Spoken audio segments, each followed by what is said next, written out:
शिक्षक का सामान्य अर्थ होता है कि आए और अपना सिलेबस, अपना बिंदु, अपना पक्ष रखे, कोर्स पूरा करवाए और चला जाए। शिक्षक का ही मतलब होता है।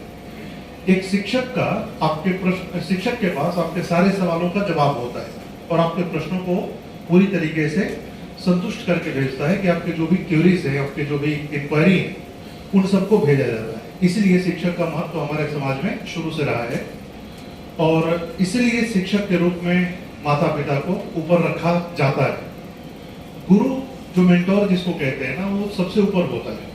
वो कभी भी आपकी समस्या का समाधान नहीं करता है। शिक्षक एक समस्या का समाधान करके भेजता है, एक गुरु उस समस्या का समाधान करने के लायक आपको बना के भेजता है। एक शिक्षक आपके प्रश्नों के सारे उत्तर दे के भेजता है। गुरु आपके प्रश्नों को के ऊपर एक प्रति प्रश्न पूछता है, क्रॉस क्वेश्चन करता है और फिर उस क्रॉस क्वेश्चन के उत्तर को ढूंढने में आपकी थोड़ी मदद कर सकता है।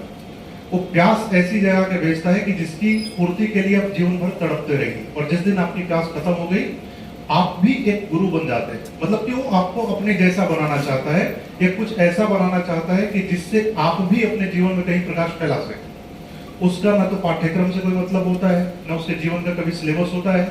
एक टीचर के रूप में एक व्यक्ति का सिलेबस पूरा हो जाता है, एक गुरु का सिलेबस कभी पूरा नहीं होता है जब तक आपकी जिंदगी रहेगी। जैसे एक उदाहरण आपको दे रहा हूं, भगवान राम थे तो उनकी शिक्षा पूरी हो गई और भगवान राम पढ़ने में ठीक थे, उनकी शिक्षा पूरी हो गई, उनके गुरु थे वशिष्ठ। लेकिन जीवन में कई ऐसी उलझने आई जहां पर शिक्षा कभी काम नहीं आई, साक्षरता कभी काम नहीं आई, शास्त्र कभी काम नहीं आए, वेद कभी काम नहीं आए।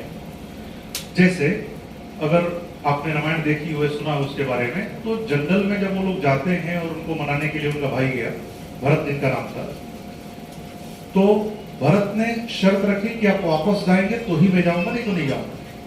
इस दुविधा के समय न तो शिक्षा काम आई, न ज्ञान काम आया, न कुछ चीज काम आई, तो फिर गुरु के पास जाना पड़ा। इसलिए गुरु का कभी हमारे यहाँ, हमारी संस्कृति में, हमारे देश में कोई स्थान ही नहीं, क्योंकि वो सबसे ऊपर है, उसकी तुलना आसपास है। हमारे देश में शिक्षकों की कमी है, गुरु तो बहुत दूर की बात है। गुरु आपको जिस दिन मिल जाए, आपका जीवन बदल जाएगा और कैसे बदल जाएगा आपको पता नहीं चलेगा। शिक्षक कोई होता नहीं है, शिक्षक बनाए जाते हैं। जैसा मैं हमेशा कहता रहा हूं कि जिस दिन अच्छे स्टूडेंट आने शुरू हो जाएंगे, शिक्षक आ जाएगा। गुरु होता है और गुरु तलाश करता है उन लोगों को जिसको अपनी शक्ति, अपना ज्ञान, अपना अनुभव दे सके और उनके अंदर कोई क्षमता विकसित नहीं करे, उनको अपनी क्षमताओं के बोध से कि आपके अंदर इतनी क्षमता है कि आप खुद कर सकते हैं, आपको स्वनिर्भर बनाने का काम करता है। यही शिक्षक गुरु के बीच में अंतर होता है। दुख की बात यह है कि आचार्य चाणक्य, सांदीपनि, वशिष्ठ, विश्वामित्र के देशों में अब कोई भी माता पिता, कोई भी गार्जियन अपने बच्चों को शिक्षक नहीं बनाना चाहते, कोई टीचर नहीं बनाना चाहता। कोई भी टीचर जो है वो अपने काम को लेकर बहुत सम्मानित महसूस नहीं करता है। उसके कई कारण हैं, उस पर कोई बात में चर्चा करेंगे। सम्मानित महसूस नहीं करता है और जब तक मैं अपने प्रोफेशन को लेकर बहुत सम्मानित और व्यवस्थित महसूस नहीं करूंगा, आपके अंदर सम्मान की भावना में कभी डाल ही नहीं सकता। इसलिए पहली बात तो यह है कि मुझे अपने काम से लगाव हो। दूसरा, अपने काम में पवित्रता का वही भाव हो जो एक मंदिर जाते समय किसी व्यक्ति के मन में हो सकता है, अपेक्षाएं की जा सकती। आप मंदिर जा रहे हैं, आप मस्जिद जा रहे हैं और मन में बहुत सारे पाप लेके जा रहे हैं, तो उससे कुछ हासिल नहीं होता है। इसी तरीके से जब मैं पढ़ाने आ रहा हूँ और मन में बहुत सारी दुविधाएं, बहुत सारे पाप, बहुत सारी विकृतियां लेके आ रहा हूँ, तो मैं अपना काम नहीं कर पाऊंगा कभी। एज ए शिक्षक, एज ए टीचर की मैं बात कर रहा हूँ। तो कोई क्यों बनाना नहीं चाह रहा है? इसका मतलब यही हुआ कि जो गरिमा हो सकती है शिक्षकों की, वो कम हुई है। और गरिमा कम करने में दोनों की भूमिका है, शिक्षक की भी भूमिका रही है और विद्यार्थियों की भी रही है। गरिमा कम करने के पीछे इनसिक्योरिटी का भाव ज्यादा है। इनसिक्योरिटी का मतलब कि मैं चाहता हूं, एज ए शिक्षक मैं चाहता हूं कि तुम मेरे स्टूडेंट ही नहीं, मेरे फॉलोअर बनो। भाई कोई सेलिब्रिटी तो नहीं हो। जब शिक्षक जिस दिन सेलिब्रिटी बन जाता है, जिस दिन शिक्षक एक सेलिब्रिटी बन जाता है, उस दिन उसका और शिक्षा का कोई नाता नहीं रह जाता। जिस दिन विद्यार्थी उसको सेलिब्रिटी के रूप में देखने लग जाते हैं, उस टीचर का और विद्यार्थी की का जो विकास है, विकास की यात्रा है, वो रुक जाती है, अवरुद्ध होने लगती है। सम्मान और सेलिब्रिटी के बीच में बहुत बारीक गैप होता है, बहुत ज्यादा गैप नहीं होता है। या आप कब किसको सम्मान दे रहे हैं और कब किसको सेलिब्रिटी बना रहे हैं, उसके बीच में बहुत बारीक गैप होता है। और मैं इस मंच से आप लोगों से यही कहना चाहूंगा कि मेरा जो अनुभव रहा है, मेरा शिक्षकों के प्रति जो एक अनुभव है, मैं आपको बताऊं कि मैं जब 4th क्लास में था तो मुझे एक टीचर पढ़ाया करते थे, श्री कमलाकांत राय जी। और राय जी की छवि उस स्कूल में वही थी जो किसी भी स्कूल में एक टीचर की होती है कि वो अगर टीचर आ गया तो सबको कमरे के अंदर ही रहना है। एकदम अनुशासन पसंद व्यक्ति थे। 4th क्लास के बाद, और मैं 4th क्लास में जब पढ़ता था तो अपने स्कूल में, अपनी क्लास में 4th क्लास में मैथमेटिक्स पढ़ाया करता था। 4th क्लास के बच्चों को 4th क्लास में होकर मैथमेटिक्स पढ़ाता था और मैथ के टीचर थे। 5वीं 6वीं 7वीं 8वीं मिडिल क्लास में हमारे साथ हो रहे, और 5वीं 6वीं 7वीं 8वीं क्लास में मैथ्स, इंग्लिश ग्रामर और हिंदी, 3 चीजें मैं ही पढ़ाया करता था। सरकारी स्कूल के टीचर क्यों पढ़ाए तो मुझे उलझा देते थे, थोड़ी थोड़ी तारीफ करके कर देते थे।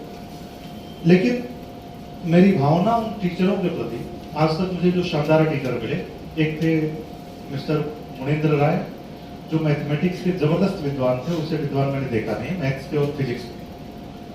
स्कूल नहीं आते थे, क्लास नहीं आते थे, पीरियड नहीं लेते थे, बहुत कम लेते थे, लेकिन जो लेते थे उसमें फिर कमाल कर देते थे। ऐसे ही कमलाकांत राय जी। फिर जब मैं 7वीं 8वीं क्लास में गया तो रिटायर हो गए। 60 साल की उम्र में लगभग रिटायर हो जाते हैं। उसके 18-19 साल बाद 78 साल की उम्र में फिर मैं आ गया, फरीदाबाद रहने लगा, यहीं हरियाणा में एक शहर है, तो रहने लगा। 78 साल की उम्र में अचानक से उनका एक दिन फोन आया, कहाँ हूँ? मैंने कहा कि मैं दिल्ली में हूँ। उस समय दिल्ली में मैं रहने की तैयारी करता था। तो उन्होंने कहा कि मिलने का मन करता है। मैंने कहा ठीक है, मैं आता हूँ घर तो आपसे जरूर मिलूंगा, अगले महीने मिल आता। लेकिन नहीं, मैं नई दिल्ली स्टेशन पर मैं गया और मैंने कहा मुझे आधा घंटा लगेगा, आधे घंटे का टाइम लीजिए। और जर्जर स्थिति थी, मतलब कि शारीरिक जो क्षमता थी वो कमजोरी हो गई थी। 78-80 साल की उम्र में आप समझ सकते हैं इंसान को कैसा हो जाएगा। पहली नजर में तो पहचान में नहीं आए, लेकिन क्योंकि हमारे टीचर है, क्यों नहीं पहचानेंगे। उन्होंने मुझे पहचान लिया दूर से, जबकि देखे हुए लगभग 20 साल हो गया, फिर भी पहचान लिया। बोले कि अब मुझे शाम की ट्रेन से वापस जाना है। मैंने कहा आए कब थे आप? बोले कि आज ही आए। मैंने कहा तो क्यों आए थे? कि जाना भी है। बोले बस तुमसे मिलने का मन कर गया था, इसलिए 1000 किलोमीटर दूर से मैं आया। और उससे बड़ा गोल्ड मेडल मुझे कोई अगर दे भी दे, कोई बहुत बड़ी अचीवमेंट भी दे दे, तो कुछ है नहीं। उस दिन लगा कि एज ए विद्यार्थी मैंने बहुत कुछ कमाया है। फिर मैंने कहा कि ऐसा तो नहीं होगा। फिर उसके बाद घर ले आया, 2-3 दिन रहे, और फिर ऐसा कुछ बना कि मुझे उनको छोड़ने जाना पड़ा, घर जाना पड़ा। तो घर उनके साथ उस पूरी यात्रा वृतांत में जो बातें थी, वो बातें यही थी कि पूरे जीवन की उनकी कमाई उनके विद्यार्थी थे। और उनमें से 20 साल बाद एक विद्यार्थी का नाम याद रखना, पता याद रखना, उससे मिलने के लिए 1000 किलोमीटर की दूरी तक आना, हो सकता है कि उनके लिए साधारण बात रही हो, मेरे लिए बहुत असाधारण बात। तो मेरे लिए तो शिक्षकों का सम्मान हमेशा से वही रहे, चाहे वो मेरी क्लास में आए हों, नहीं आए हों, पढ़ाते हों, नहीं पढ़ाते हों। ये जो पोजीशन है, इस पोजीशन पर कोई भी खड़ा हो जाए तो बिना जज किए हमें उसका सम्मान करना चाहिए। मैंने तो ये सीखा है अपने जीवन। फिर जब पढ़ाना मैंने शुरू किया तो मैंने इन्हीं मूल्यों के आधार पर अपना काम शुरू किया, बिना किसी डर के, बिना किसी लालच के। डर और लालच का मतलब दो है। डर ये है कि मैं कुछ मुश्किल पैसा ना पढ़ा दूं जिससे बच्चे नाराज हो जाए। डर ये है कि कुछ ऐसा ना हो जाए जो इंस्टीट्यूशन के खिलाफ चला जाए, उनकी कमर्शियल कमाई में डेंट लगा दे। क्योंकि मुझे अपने कर्म के साथ साथ ऊपर वाले पर, मैं भगवान में विश्वास रखने वाला इंसान हूं, तो मुझे उस पर भरोसा है कि जो करेगा ठीक ही करेगा, जितना करेगा ठीक ही करेगा। डर सिर्फ इस बात से लगता है कि मेरे किसी निर्णय से किसी को क्षति ना पहुंचे। बस डर इतना सा रहता है कि हमारी किसी डिसीजन से, मेरी किसी बात से किसी को नुकसान ना हो जाए। फिर भी काफी सावधान रहते हुए भी एक आध गलतियां हो जाती हैं, कभी भी गलतियां हो जाती हैं, लेकिन वो गलतियों से मैं कोशिश करता हूं कि किसी को व्यक्तिगत रूप से क्षति ना पहुंचे। यहाँ दिल्ली में पढ़ाते हुए लगभग 9 साल करीब होने वाले हैं।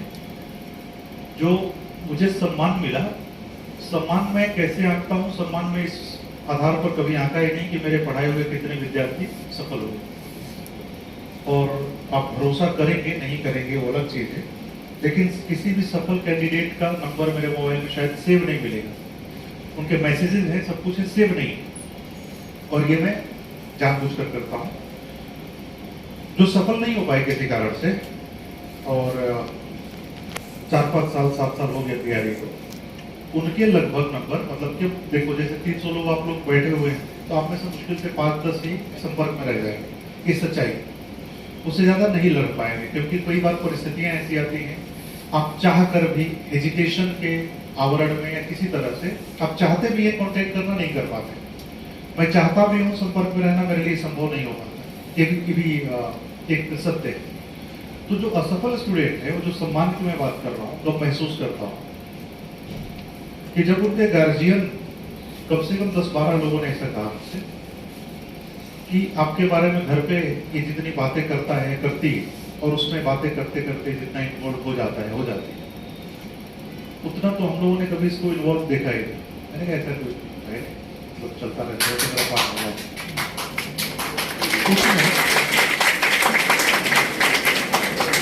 उसमें फिर मैंने उनसे यही सीखा, बोला कि इनकी पर्सनालिटी पूरी चेंज हो गई, इनकी सोच पूरी चेंज हो गई है, और ये जहां भी जाते हैं वहां पर एक अलग ही व्यक्ति नजर आते हैं, और सकारात्मक व्यक्ति नजर आते हैं। और मैं रत्ती भर इसमें झूठ नहीं बोल रहा हूं कि वो जो होता है ना मोमेंट, उसमें लगता है कि मैंने कुछ किया है। क्योंकि एक शिक्षक के रूप में, शिक्षक का क्या होता है, श्रृंगार क्या होता है, शिक्षक का सबसे बड़ा श्रृंगार पता है क्या होता है, उसके विद्यार्थी होते हैं।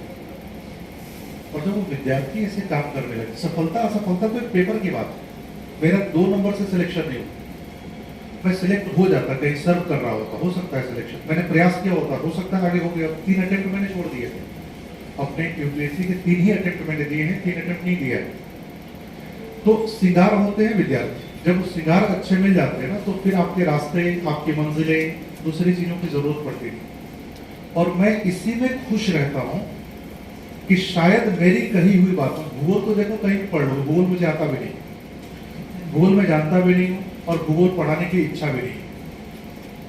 लेकिन मुझे लग रहा है कि जो जीवन अगर आप समझ लेंगे, मेरे अनुभव से, आपके अनुभव से, समग्रता से, उसके बाद जब आप जीवन पथ पर चले, आपका रास्ता थोड़ा मुलायम हो जाए, आसान हो जाए।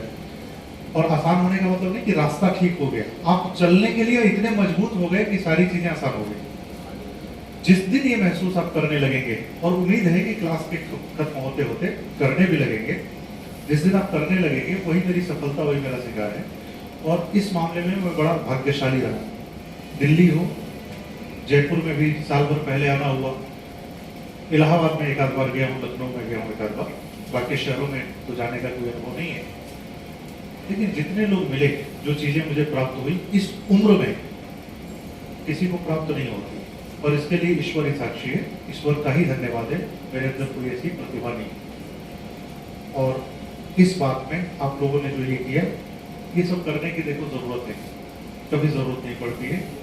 आपकी भावनाएं हमारे साथ इतने प्रबल रूप में जुड़ती हैं कि कई बार मैं जब एंटर करता हूँ तो मूड ठीक नहीं होता कई चीजें, लेकिन आपकी क्लास में आते ही वो सारी चीजें खत्म हो जाती हैं। ये आपकी सकारात्मक ऊर्जा को दर्शाती है, और इस सकारात्मक ऊर्जा के साथ रहिए, आपसे हमें ऊर्जा मिलती है, फिर हम ये ऊर्जा बाकी बैचेज में बांटते रहते। इसके लिए आप लोगों का बड़ा बड़ा धन्यवाद। आप जीवन में जहाँ कहीं भी रहे, मुलाकातें होती रहेंगी, भेंट होता रहेगा, लेकिन जहां कहीं भी रहो, बस ठीक से रहना है। सफलता असफलता दुनिया जज करेगी, करने दो, तुम अपने आप को सफलता या असफलता में कभी जज मत करना। और जब भी ऐसी अड़चनों में फंसो, याद रखना कि अगर मन शांत है तो तुम सफल हो, नहीं तो सब कुछ प्राप्त करके भी खुद से जूझ रहे हो, अपनों से जूझ रहे हो, माँ बाप से जूझ रहे हो, पति पत्नी में लड़ाई हो रही, कोई सफलता का मायने रखता है। ठीक है, इसलिए खुद से रखो, खुद पे कॉन्फिडेंस रखो, अपनी सफलता के मापक खुद रहो, अपनी जिंदगी की ड्राइविंग सीट पर किसी और को बैठने मत दो, और जब ड्राइविंग सीट पर बैठ गए तो इस कॉन्फिडेंस के साथ गाड़ी चलाओ कि उड़ाने लगे दूसरों